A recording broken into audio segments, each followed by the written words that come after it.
What if the car everyone mocked in 1957, the slowest, weakest thing on the road, ended up surviving longer than every chrome-drenched V8 Detroit could throw at it? While Americans were lining up to buy 375 horsepower Chrysler 300Cs and fuel-injected Corvettes boasting 283 horses, a strange little German import was quietly piling on mileage numbers no one believed. We're talking 250,000, 300,000 miles from an engine producing just 36 horsepower. Not a metaphor. 36. An engine so light you could practically lift it yourself. Picture the scene.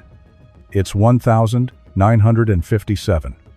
You're sitting at a red light in your brand new Volkswagen Beetle.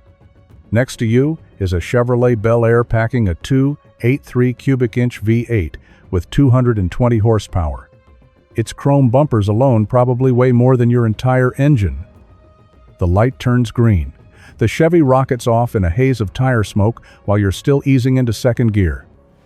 Embarrassing, right? Except fast forward 20 years.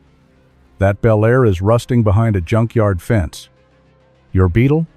Still chugging along on its original engine, quietly clicking past 250,000 miles without ever being rebuilt. That's the paradox. This is how the Volkswagen Type 1 Beetle, especially the 1957 model that finally broke into America, proved that true engineering brilliance had nothing to do with horsepower, drag races, or quarter-mile times. It was about something far more radical: building a car that simply refused to die. To understand why the 1957 Beetle shocked the automotive world, you have to step back into late 1950s America. This was the golden age of excess, and also the age of planned obsolescence. Detroit's Big Three openly designed cars to wear out, not mechanically at first, but psychologically.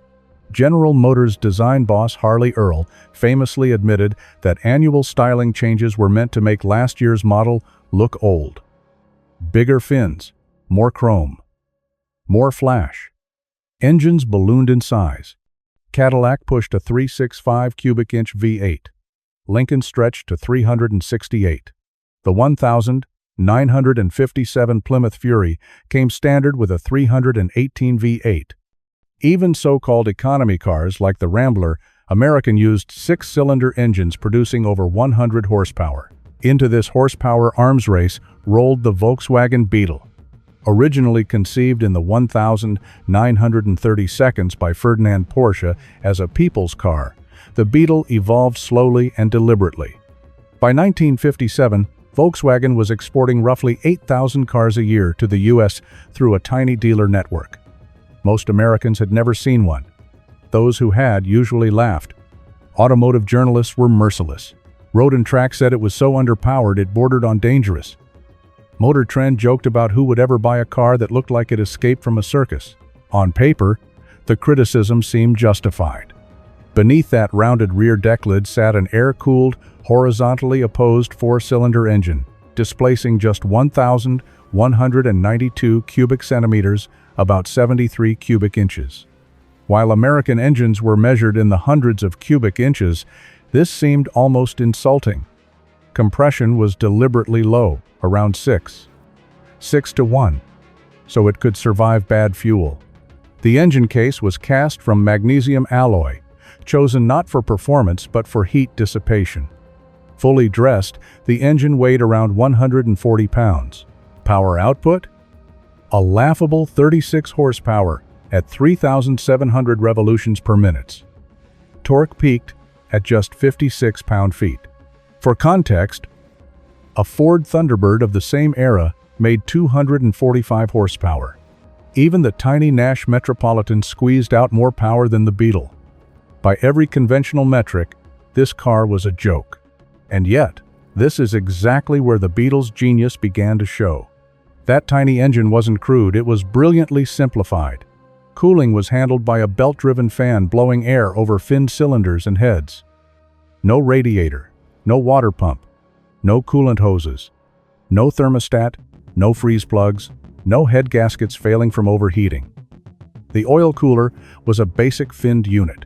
The entire cooling system had exactly one moving part. The fan, bolted directly to the generator. Fuel delivery was just as basic. A single Solex carburetor fed all 4 cylinders. No multiple carbs to synchronize. No fuel injection. No electric pump to burn out. The mechanical fuel pump was driven directly by the engine, with the fuel tank mounted high enough to assist flow by gravity. Fewer parts meant fewer failures. The ignition system followed the same logic. One coil. Mechanical points. A simple distributor driven straight off the crankshaft. Short spark plug wires minimized resistance and heat degradation. Everything was close, compact, and easy to reach. Then there were the tires, those skinny little bias ply tires everyone loved to mock. They looked ridiculous next to the wide white walls of American sedans. But they offered 2 huge advantages. First, dramatically reduced rolling resistance. Less rubber on the road meant less wasted energy. Second, they were cheap. 4 Beetle tires cost less than a single Buick Whitewall. The 4-speed manual transmission was equally thoughtful. Gear ratios were chosen to wring every ounce of usefulness from that tiny engine. First gear was a stump puller, letting the car climb steep grades despite low power. Fourth gear was tall enough for efficient cruising. With a final drive ratio designed for real-world use, the engine sat comfortably at highway speeds instead of screaming itself to death. And wait, this is where everything clicked. American cars of the era weighed between 3,500 and 4,500 pounds. The Beetle weighed just 1,675. Each horsepower in the Beetle only had to move about 46 pounds. In everyday driving, that gap wasn't as absurd as it looked on paper. The suspension was basic but nearly indestructible. Torsion bars up front, swing axles in the rear. No ball joints to wear out. Alignment was handled with simple eccentrics that lasted practically forever. Shock absorbers could be rebuilt at home. Nothing fancy, nothing fragile. But the real surprise came once people started driving these cars long-term. American cars of the 1,950 seconds typically needed valve jobs by 30,000 miles and major overhauls by 60,000. The Beetle just kept going. Low compression meant low stress. Modest RPMs meant the engine wasn't working hard at highway speeds. Air cooling eliminated thermal cycling that destroyed water-cooled engines. Oil changes were cheap and simple. The engine held just 2.5 quarts. The oil filter was a reusable mesh screen. Valve adjustments were recommended every 3,000 miles, but even when owners skipped them, the engine didn't quit. Solid lifters couldn't collapse. Push rods were short and stiff. It might rattle like a sewing machine, but it would run. Fuel economy stunned Americans. Road tests regularly reported 32 to 35 miles per gallon. Careful drivers saw over 40 on the highway. At 25 cents per gallon, you could drive 100 miles for under $1, while a big Chrysler burned 4 gallons doing the same trip. Maintenance was so simple that one person could remove the entire engine in about 90 minutes. 4 bolts, 1 throttle cable, a couple wires. Weekend mechanics rebuilt engines on their driveways. Parts were interchangeable across years. Junkyards were full of usable components. Nothing changed just for the sake of change. By the early 1,960 seconds, letters poured into Volkswagen from owners crossing 100,000 miles unheard of at the time. Taxi drivers reported 180,000. Salesmen logged over 200,000. Dealers tracked customers and found Beetles with 300,000 miles on original engines. Bodies rusted. Interiors wore out. The drivetrains just refused to quit. The reason was philosophy.